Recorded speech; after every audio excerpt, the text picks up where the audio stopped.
So we should probably be finishing at 11 o'clock. Welcome to everyone. Welcome to Biological and Biomedical Engineering program. This is an elite program within the School of Engineering. Biological Engineering program is the mother of all the engineering programs in the Department of School of Engineering. The department was started as Biological Engineering in 1970s. So there is something to be proud of. We will talk about and we will introduce and give you a flavor of what are the strengths of this particular program, why you are here, and we want to assure you that you are in good hands in the process of becoming a successful biological and biomedical engineer. So, biological versus biomedical. What are the key differences? What are the unique strengths associated to two different programs? Before I jump into that, how many of you here in biological engineering program? Yeah, good. Biomedical engineering program? Fantastic. Undeclared? Yes.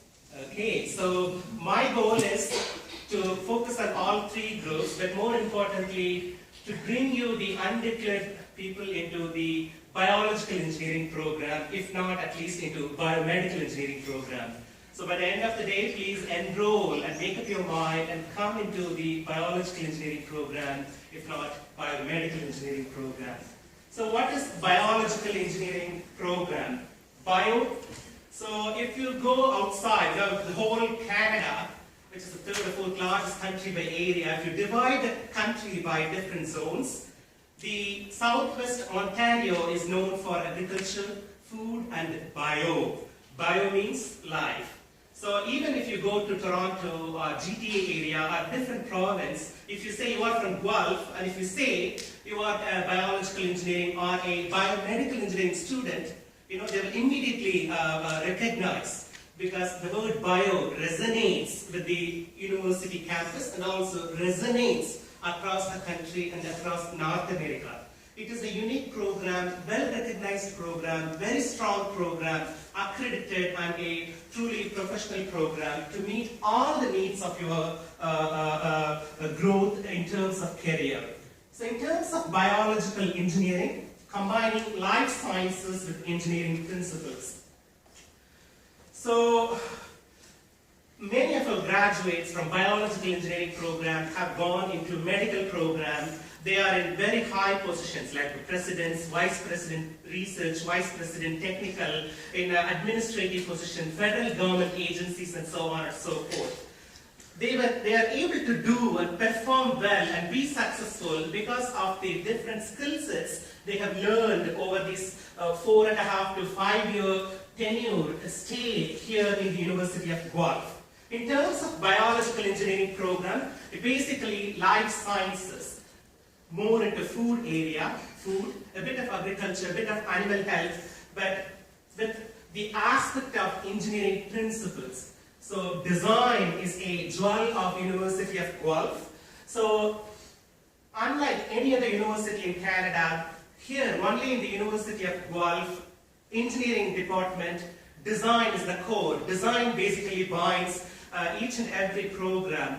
We have specific design programs in all the 5 different years. So we will make you to go through the different processes in terms of designing process, prototype, product, equipment, machine, as you learn, as you enhance your skill set. So with the emphasis on life science.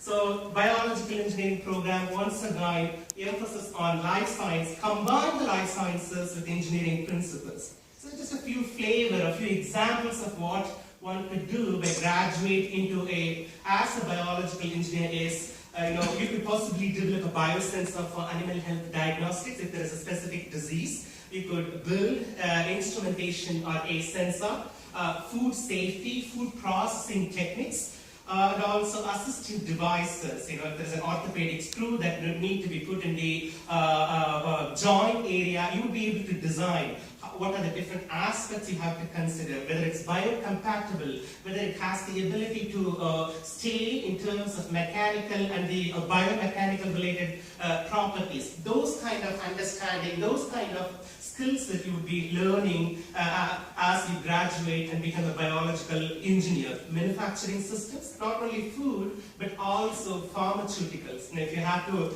design a drug, a particular antibiotic or antimicrobial compound, the skill set in the different design you are going to learn will help you to become an engineer in a pharmaceutical company, and also biomaterials.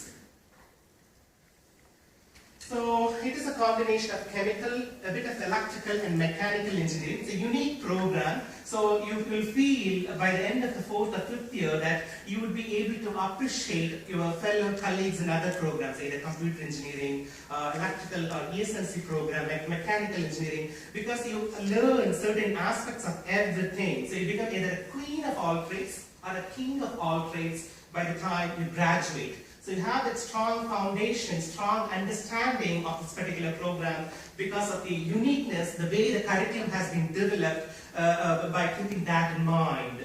So that's why our alumni, our graduates who are very successful in different levels of the federal government, provincial government and industry sector, because of the unique approach and the way they have been learning over these several years. It's truly integrated with biosciences. Flexibility to explore different areas of application, as I said, instrumentation, pharmacology, so you'll be able to fit in. I personally know many people who are right now in the assistive devices, IntelliJoint surgical company, they have gone into medical schools and so on. So it has the ability to meet your learning needs as you walk through this particular program.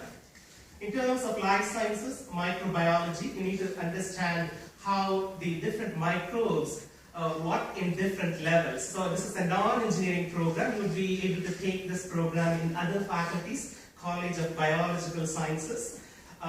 If you're a biochemistry, so you would be able to fiddle with different chemical, periodical tables and so on. In terms of engineering courses, obviously the capstone courses, bioinstrumentation design, biological systems 1 and 2, basically mass transfer in different systems. How does your kidney work? You drink water and you pee. How does a particular process happen? So what is the mass transfer rate? You sweat. You drink water, you take food, you sweat. How much amount of water is converted into pee and sweat? You know, all these calculations can be conducted. For example, you put a little drug on the skin of your eye or hand. The drug permeates through the skin epidermal layer and mixes with the blood system and goes and exactly cure the particular problem you have. How does it happen? Those kind of understanding will happen. You will do a variety of design-oriented problems in the Biosystems 1 and Biosystems 2 related courses. Biomaterials, it is a core course for both biological engineering as well as biomedical engineering students. You will learn, basically, we are helping you to prep for medical school. If you get into medical school, once you attend the lectures, something will echo, oh, you know what, I have gone through that. Yes, I have learned that. You know, that kind of echoing will happen because of the amount of material and the overlap of content you are going to go through in these two programs. Biomechanics, heat transfer, fluid mechanics, these are core courses for all these 7 different programs within the School of Engineering. Bioprocessing and bioreactors, how do you make beer? How do you make wine? When you put a grape or a particular corn, how does the beer actually comes out of it? What are the different microorganisms or yeast involved in that particular process? So you will learn the fundamental working principles, the mode of action behind this in various courses. Engineering design, there are a variety of design courses which are common for all 7 different programs in the biological and biomedical engineering program. This program is very popular in terms of market pull because Southwest Ontario is very, very known for food processing and food manufacturing industries. So those who are undeclared, you know, if one of the concern that, you know, I'm not really sure, I really like a job security or job safety. Well, don't think, just close your eyes and enroll into the biological engineering program with a minor in food engineering program. Jobs are almost guaranteed. So there is a huge market pull for this particular food engineering because of the presence. We all eat food, no matter what. Whether there is a war, whether there is a natural calamity, everyone has to consume food. The food has to be manufactured, the food has to be processed. So there will always be demand for food engineering. So I strongly recommend you to enroll into a minor in food engineering option. Only a couple of courses you have to take extra. Some of them are here within our department. Few of them are within the food science department in collaboration. It's kind of bridging program, so you will be able to understand, because Guelph is a food university. You will be able to understand, you will be able to learn to become a successful food engineer if you take up this challenge of becoming a food engineer. Moving on to biomedical engineering. Do you see the logo difference? It's a little signal. And if you go all the way back, you see, there is a little DNA. Okay, biomedical engineering. So I kind of, in between biological and biomedical engineering, my fellow colleagues are experts here, Dr. Oliver, Dr. Dhoni, and Dr. Gordon. So feel free to jump in if I make a little bit confusion here. So it is a combination of applied sciences, electronics, mechanical devices, which can be applied to life systems. So keep in mind, if you want to get into medical school, this is a fantastic option to be in the biomedical engineering program.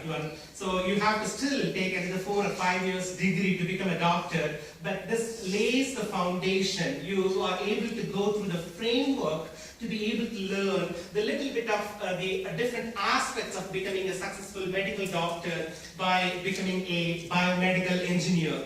You will discover solutions related to medical problems, assistive devices, surgical tool design. Again, there are a variety of, say, sexy or hardcore courses you will go through. One is the biosignal processing, medical imaging, biomechanic design, of course, bioinstrumentation design. So once again, engineering that deals with health and medicine is biomedical engineering. So some of the core courses, because the first 2 years you will take courses in CBS, College of Biological Sciences, Anatomy, Physiology. You will get to see a real dead body, cadaver, during your second year, and possibly observe the different objects of your of a human system. You will be able to understand the human body in a much more sophisticated manner by taking some of these courses. Obviously, we'll take mechanics, circuits, thermodynamics, systems analysis and control. There's a lot of design courses more specific to biomedical oriented, like biomechanical design, instrumentation design. There are also some projects in the biosignal processing and medical imaging related courses that will help you to shape up to understand different aspects of the health and medicine. So once again, in terms of biomechanics, advanced mechanics, biomechanics of injury and biomechanical design, these are different elements of understanding the biomechanical aspects. Some aspects of human factors, some aspects of ergonomics, how to enhance the convenience of operating a vehicle. Those kind of aspects are also integrated into the biomedical engineering. In terms of instrumentation, you would understand, I think some of you even in your high school might have used microcontroller boards, or do you know SPOT and stuff? Yes? No? So you will, yes, so there are 2 of them. So you will get a chance to play with quite a few of them, understand sensor interfacing, how does a transducer work, how to take signals.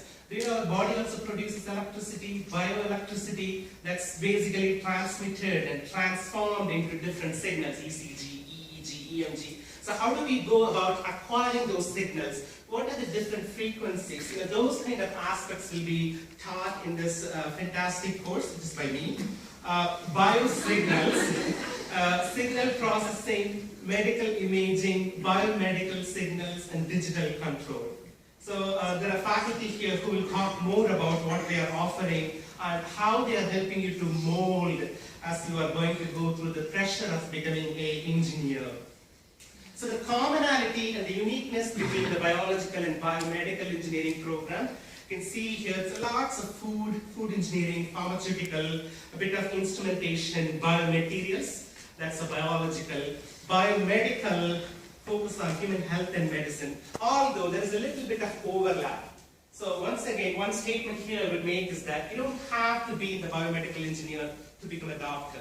You can even in the biology, just biology, non-engineering. The main reason you have enrolled is, this is specially designed because as you go through the different lectures in the medical school, certain elements, certain aspects are already covered. So you have the basic fundamental, you are strong in fundamentals as you learn and you become a doctor. So it's uniquely designed for you to meet the needs of becoming understanding the elements of health and medicine. There are certain elements which are common between biological and biomedical engineering. There are some core engineering courses, for example, the bioinstrumentation design. That's a core for both biological and biomedical. So is the case with biosystems, I believe biosystems 1. So there are certain courses, certain are optional or electives for biomedical. So even if you are enrolled in biomedical, if you are curious to understand the bio aspects or the food aspect, you can always take additional courses as an elective as you go through. So where do our alumni go? I have talked, mentioned a few times, many biomedical engineering program is not a new program. We have graduated 2 batches. So the 3rd batch will be graduating coming April. So we have relatively a successful ratio in terms of finding employment. Many of our graduates have gone into government sector, federal government, provincial government, ministry, also local provincial ministries, and quite a few are actually working in industries. So we have a co-op program. How many of you have enrolled in co-op? Co-op? Okay, very good, almost half. Fantastic. So it's a very strong program. So sometimes we need to be really initiative in knocking the door to get the placement. We have a co-op office and a co-op coordinator, faculty advisor within the program to help you to make the connection, to advise how to go about in finding placement and writing reports and so on. So because of the uniqueness, you will be able to find placements very easily in multiple industries across Southwest Ontario.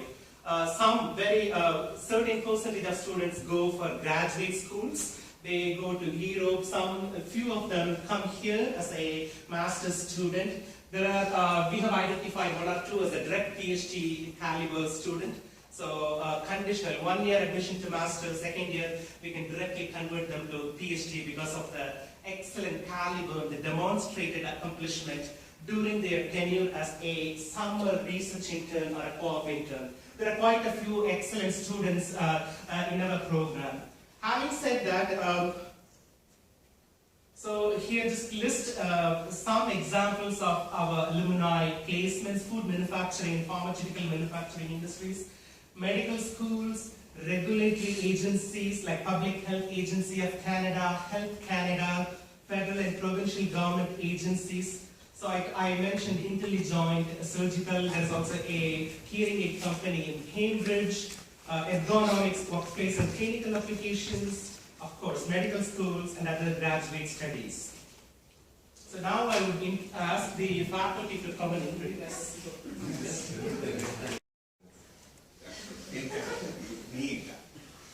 So my name is Ashutosh Singh. My friends call me Ashu. Students call me Dr. Singh, Dr. Ashutosh Singh. Multiple names happen. So, Dr. Suresh has already given you the introduction about systems, biosystems engineering. I'm teaching the biosystems engineering too, and that is for the bioengineering part, and it is connected for the bioengineering. Okay. So we all are breathing here. Air inside, oxygen going in, carbon dioxide coming out, oxygen getting diffused in our blood. We are alive. That's what I'm going to teach you. As you already explained, you drink water, you can tea,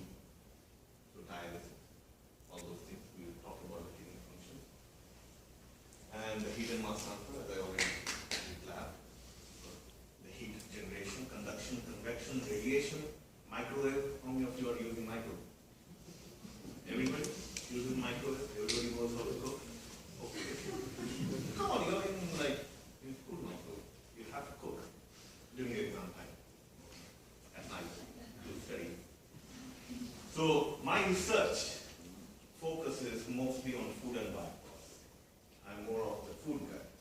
I'm the one not growing food, I'm the one helping you how to cook food. Not cuisine, but basically how the food works. I'm going to teach you what food is, how the components of food, what it's like. We all know proteins are good for us, we all know carbohydrates are good for us, but how do they behave when you're cooking? So that's what I work on in my molecular dynamics of food company. And development of new food and bioproducts. We have so much of biological waste, agricultural waste. We are extracting things out of it for pharmaceutical industries. We are extracting things out of it for food industries. We have fortified soy milk. We have fortified milk. Water fortification, you are adding something nutritional to the milk product or to any food product for our own health need. But when you are getting that fortifying material, how do you get extraction process? All those things come under my research. The third, field drying and processing. That's my major. It's a part of the food and bioprocessing. It's part of developing new methodologies for food industries. So as biological engineering students and even biological engineering students, you are at the base where, as he said, we are the mother of all the engineering processes. So we are actually the one which people want, because we have both the biological aspect and we have the engineering aspect. So we are the best. So just remember, okay, if anybody comes and tells you that, oh, I'm in mechanical, I'm the better one, they are okay. They have no idea. We are the best. Okay, so that's one of the dynamics part. So that's a protein. I don't know if you all have seen a protein like that, but that's what a protein looks like if you go into the molecular structure part of it. And we look into the dynamics of it. That's when what happens when you put a protein on the microwave, it gets denatured. That's what happens to the food. We eat, it gets denatured. That's my research. We'll also be discussing these things in our classes, because we'll be integrating. We are making you the real engineers. When you go out, you know what you're doing. Developing new products. We utilize all the engineering aspects, all the engineering tools, instruments available, and we make new products for the industry. We make new products for the biomedical industry. We make new products for the medical industry. Okay? So that's what I will be doing, and I welcome you all again. Thank you, and I'll see you all again as many times as Engineering at UoGuelph here. Hope you enjoy your time here with us. So just a little bit about myself. My teaching duties, I have been teaching bioreactor design, which is a 4-year design course. And I've also taught heat and mass transfer, which is a very important course as well. 30 years of core course, every single program will take that course. At graduate level, at the graduate level, I teach process intensification, if any of you are going on to graduate programs. And research-wise, I wear 2 hats. I'm part biological as well as a part of environmental. So my research is kind of a cross between these 2 disciplines. My main research is on waste valorization, where I take industrial waste and I turn them into useful products. So some of the examples of my research. The first one here, you see that we design bioreactors, and we use bioethanol wastewater and turn the bioethanol wastewater using microalgae, turn them into useful product. And this one shown here is astaxanthin, which is an antioxidant you can use as a feedstock for salmon. The other thing that I work on is I use bioleaching. We use different kinds of fungus, bacteria, and we mix them with solid in industrial waste, and then we're trying to extract the useful metals from the solid waste. because here is we're looking at different kind of waste from industry, and one of the examples that we use is to use trees. So it's looking at phytoremediation and phytomining. So we use trees to try to extract useful product from the waste. And also we would take some of the waste and turn them into catalysts or absorbents. So that's pretty much about me. And again, thank you very much for coming to UoGuelph, and I hope that you will enjoy the time here. Suresh Nitirajan. So I think Professor Ashutosh mentioned, so you would be calling professors by professor, not by their first name. You always say doctor or professor, Dr. Gordon, Dr. Dhoni, or Professor Dhoni. Okay? I used to teach Biosystems 2 course, and which has been taken over by Professor Dr. Singh. I will be teaching bioinstrumentation design. This is a 4-year core course for biological as well as biomedical engineering. It's a very good course, very hands-on. You will be learning how to acquire biological signals from different elements, also from human health aspect, also from animal health aspect, and also plant-based, agriculture-based aspect as well. In terms of research, we do a wide variety of things. One is we study pathogenic bacterial biofilms, cystic fibrosis. How does the polymicrobial interactions in a human lung talk to each other? Why do bacteria dance and they talk to each other, and how do they talk? And those kind of questions we try to answer through basic research. We develop instrumentation tools and techniques using biosensors. So I will give you some examples. These are using nanotechnology and microfluidics. So what exactly is a nano? If you take the human hair, the width of the human hair is 80,000 times nanometer.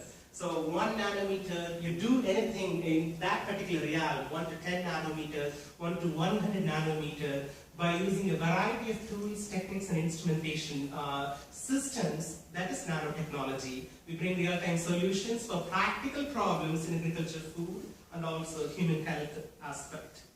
Some of the examples here, the top figure just below the YouTube channel, you can just Google Bioengineering UoGuelph, that will take you to the channel. You can see plenty of examples of the type of work we have been doing. Bacteria dance.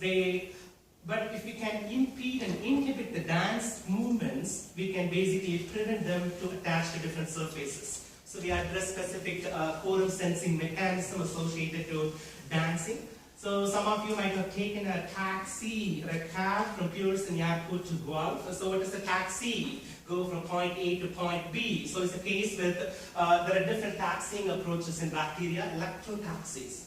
They show preferential movement to specific electric voltage. Mechanical taxis are durotaxis, stiffness gradient on surface levels. They kind of understand what is the coefficient associated and move to higher stiffness. Chemical chemo gradient or chemotaxis. So they sense molecules. So you introduce a little bit of sugar molecules, they love it. And if you introduce ethylene, they kind of move rapidly away. How fast they move, well, the flagella, how they attach the flagella to one end and swill. Those kind of understanding helps to provide, develop novel solutions to get rid of the bad bacteria. At the same time, we can make use of good bacteria, because bacteria are very important to human health. Plenty of bacteria in your oral cavity, or also in your gut and along the skin. We use, that's an example of biofilms research. Bio-nano robots, basically it's a drug delivery system development using biocompatible protein components. Can we do a biocompatible specific site-targeted delivery for cancer treatment? So certain elements of research are being used and focused in that aspect. We develop a variety of microfluidic platforms to understand and address a variety of questions. Some examples of biosensors and bioelectronics. You might have heard there are about 57,000 birds, chicken birds and turkey birds were killed here in Oxford County as well as near London just a few months ago. So there is a possibility to develop, we have demonstrated that we could actually, without sending samples to the lab, we can do flu detection on the farm in the poultry itself. We have also developed and patented a variety of technologies for detecting cows' metabolic diseases such as NEFA, non-esterified fatty acid, and BHDA, beta-hydroxybutyrate. Something similar to diabetes. We all the time we have certain amount of sugar. If the sugar exceeds, then you are being diagnosed as diabetic. What is the particular threshold? Can we do it on site, or can we be able to predict before it happens, so that we can actually take a precautionary measurement before the disease occurs? Now, those kind of tools we have developed and we have patented. You can see some examples. Some of you may have allergy, like food allergies, such as peanut allergy, gluten allergy, milk allergy, egg allergy, and so on. So we have developed a handheld point-of-care diagnostic test. So you can go to a restaurant, you just take a little bit of food, put it inside, mix it in solution. Smartphone appearing device is going to say whether that gluten is present or not. Now, those kind of point-of-care diagnostic techniques we have developed. So these are some examples of the type of research and the teaching that happens through me. The other end of the spectrum, I've been here more than a year or two. I've been here since 1997, so I've been, not since the beginning of the program, since the second, so it's not quite that bad. Anyway, I'm Bob Doney. You're going to be seeing me and everyone in engineering in second year. I teach the Engineering Systems Analysis course. Third year, I also teach the Signal Processing course, which is a fundamental course, core for the biomedical program, elective for the biological, I believe. And then in fourth year, I teach a medical imaging course. So I'll try to keep it brief because some of you will see me possibly 3 times, and I'm sure that's enough. My research area is in digital processing, digital signal processing. One of the examples is digital hearing aids. Hearing aids now are actually computing devices. They're little computers inside the hearing aid. So you program them. You run programs on them. You don't run Windows 10. You want them to work. He's upgrading. So actually, I've been working with a company that actually developed one of the first little DSP chips, digital signal processing chips, that actually turns then the sound through a microphone into a digital waveform. And then the computer processes that digital waveform, enhances sound, reduces noise, does various adaptations. And then on the other side, at the other end of the hearing aid, is a little speaker, and it then produces the sound that you hear. One of the advantages of doing things digital is, if you know of anyone who has a hearing aid, sometimes you'll hear it go buzz or make a tone. That's feedback. When you put your microphone in front of a speaker, that's feedback. So most hearing aids block the microphone and the speaker through the ear canal. The problem is you're listening to just the artificial sound of the hearing aid. So it's not quite the same as listening to it naturally. The neat thing about digital systems is it can detect that feedback and cancel it using a computer algorithm. So some of the hearing aids are actually what are called open channel, that there is no acoustic separation between the microphone and the speaker, because the computer program is always looking for the, oh, the tone's happening, pull it down, tone's happening, pull it down. So what the user hears is a lot more natural. It's just augmenting the sound. So that whole area is has a lot of applications. My other side of this work, now that was more towards sort of the ES&C computer side. I like Guelph because we don't silo faculty necessarily. So I'm sort of an ES&C, sort of biomedical, biosignals, bioinstrumentation. The other side of my work is medical imaging. So I teach this 4th year medical imaging course. Obviously, this is a hand. This is an actual scan of a cadaveric specimen, an actual wrist. This is an undergraduate student's project. And I work with Professor Oliver on this one. And up in the left there are the set of CT scans, and then you take the CT scans and you create this three-dimensional model of the wrist. And then someone like Professor Oliver then looks at the biomechanics of that model and maybe does some predictions, some analysis on that model, and maybe you can adapt something per person. So that's, in broad brushes, what I do, and I will turn it over to the next person is. So that we have a little bit of time for questions at the end of this. So my name's Karen Gordon. I guess I'm a little bit unique out of the faculty here in that I actually went through the undergrad program. I went through biological engineering a while ago.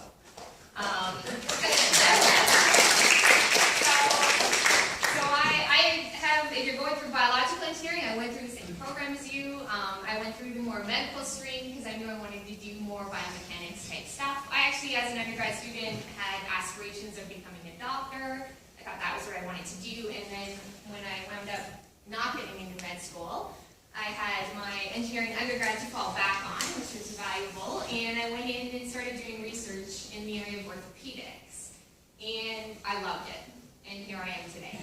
So this, as I'll just echo some of what's been said already, this program has really broad foundations. When you're going into biological or biomedical, it's a broad program. You're going to learn a lot, and you'll be surprised how much you know at the end of 4 years. Well, a lot of it comes out later, or at least that's my personal experience. I'm also the Associate Director undergrad, so I kind of am overseeing the whole undergrad program a little bit. If you get into trouble, you'll probably see me. Hopefully I don't see many of you in my office over the next 5 years. Teaching-wise, I teach that third-year course that all of you will take called Biomaterials. It's an awesome course, and I love teaching it. In that course, we look at what materials can be used for both biological and biomedical applications and what makes them special, and what do engineers have to be aware of before they just go sticking a piece of metal inside someone's body. Okay? So that course is my favorite course to teach. On the research side, as I said, I like to do stuff related to orthopedics. Anyone know what orthopedics is? What that means? Yeah.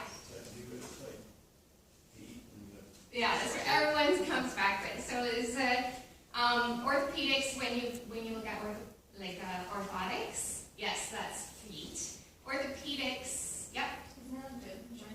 Yeah, joints and bones. Okay. Anyone ever broken a major bone in your body? You probably saw, if there was a bad break, you might have to have surgery or something like that. You probably saw an orthopedic surgeon. So a lot of my work is, I work with orthopedic surgeons to do my work. The last big project that we worked on was with knee meniscal replacements. So what you're looking at here, you're looking at your knee joint, top left corner.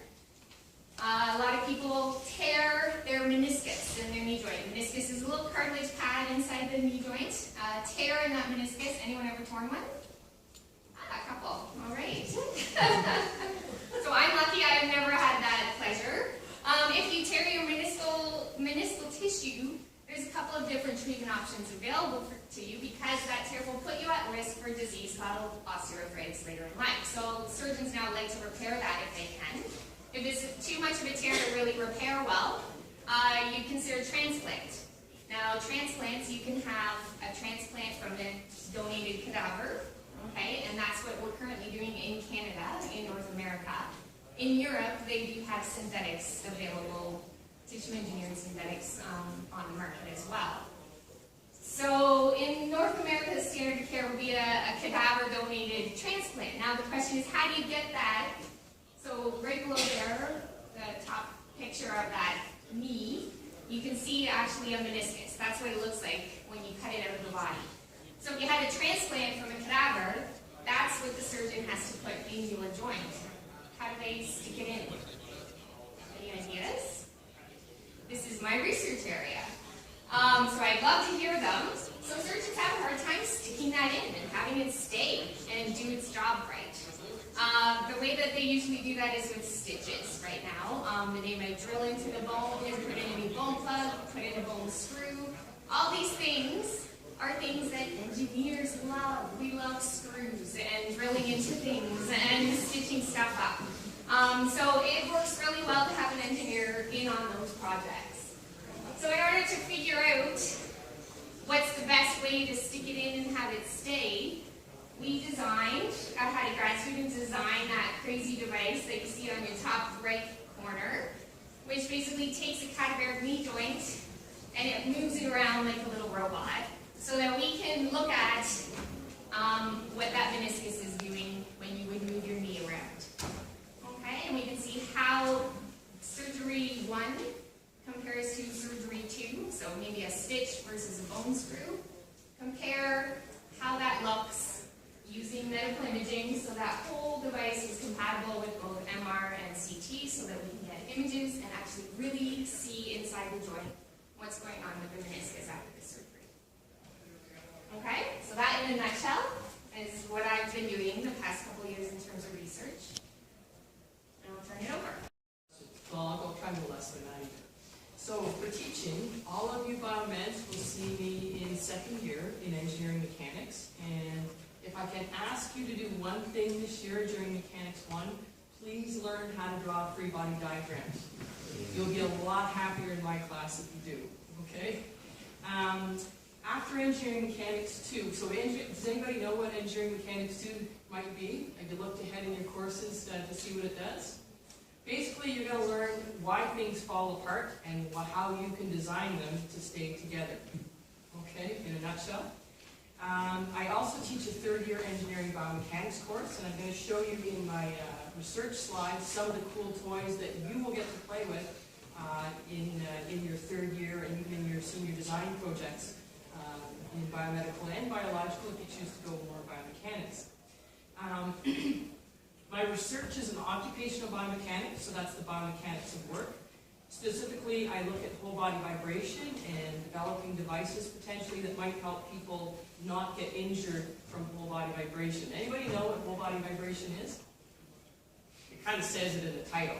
It's basically vibration that affects your whole body, but more specifically, it causes your backs and necks to get injured. And so when you're driving heavy farm equipment or trucks or any off-road machinery, you're at risk for developing major back and neck injuries. So my research aims to understand the whole body vibration injury mechanism, but also if we can design devices to try and stop you from getting injured in the first place.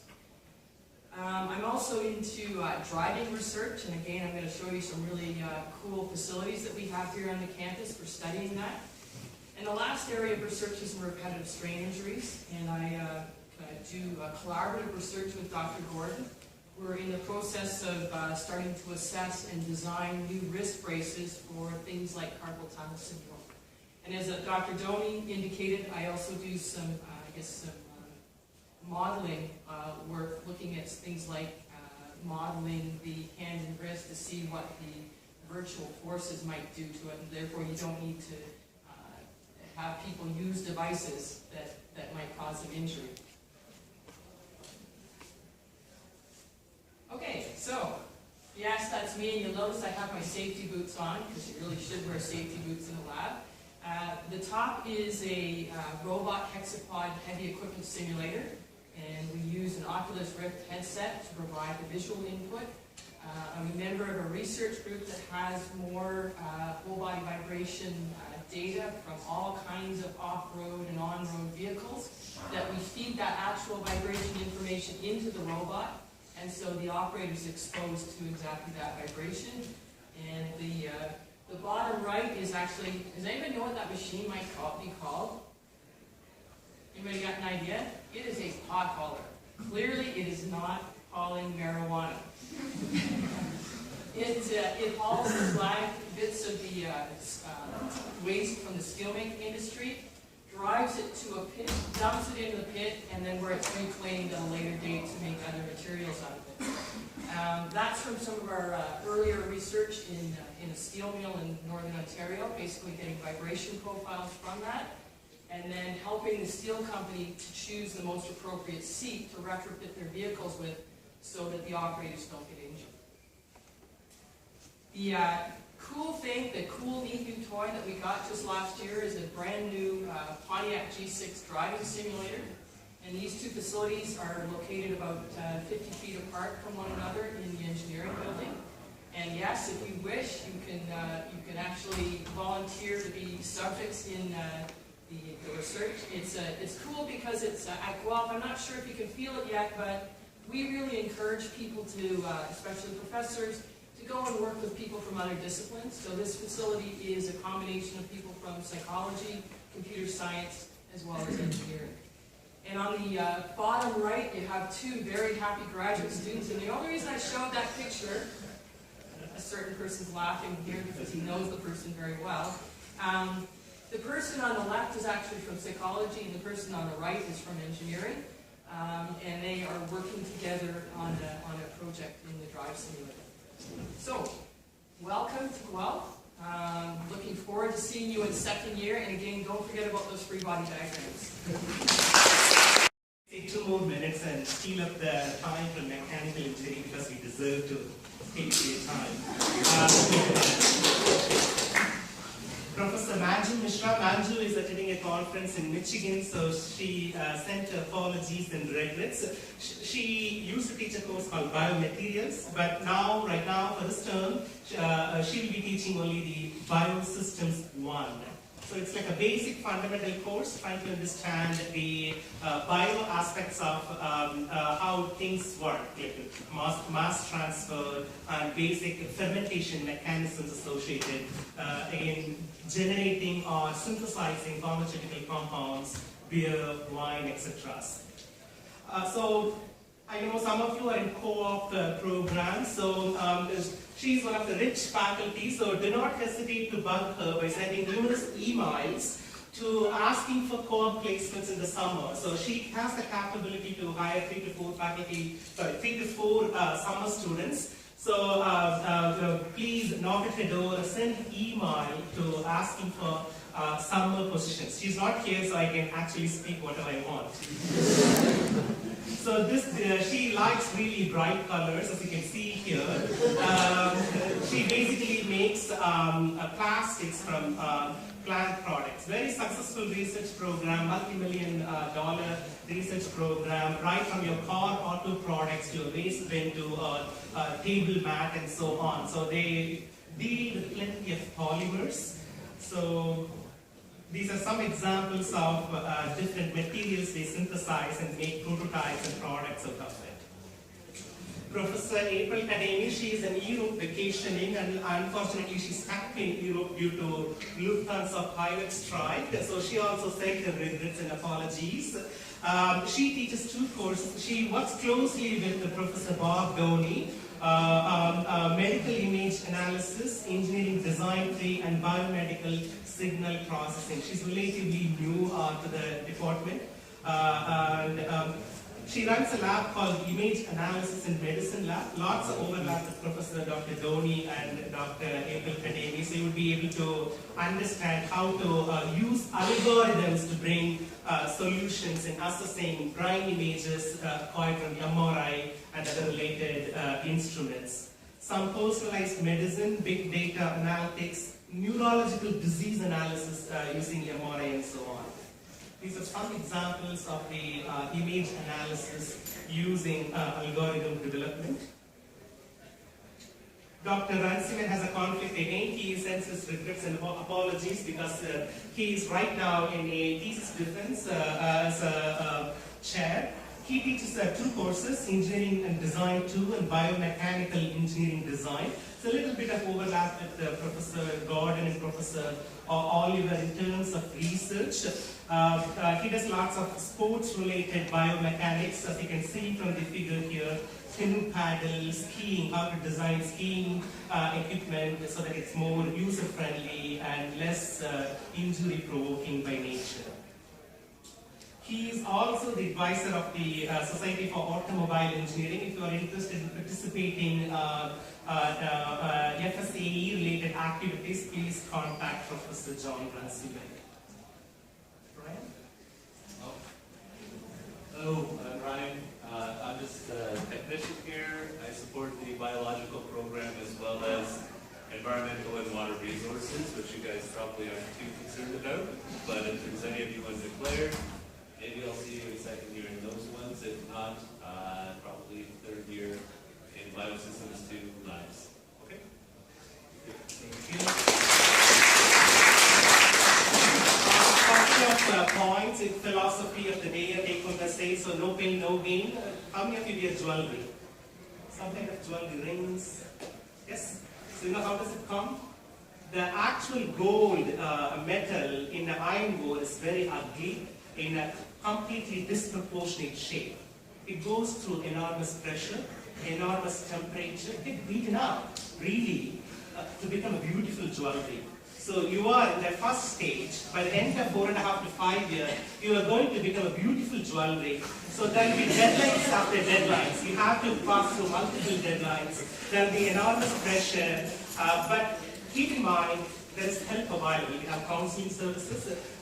Kim is here. So Kim, would you talk briefly for a minute? Okay, well, we spoke yesterday. For those of you who attended hopefully most of you or all of you attended the program meeting yesterday, and Captain provided you with information on how to contact us if you have any concerns or if you need clarification of the program requirements. You can come to drop-in or you can book appointments to come see us. Generally, we're here to help answer your questions. So if you do have concerns about your program, you need to talk about your program with us, feel free to book an appointment or come to drop-in.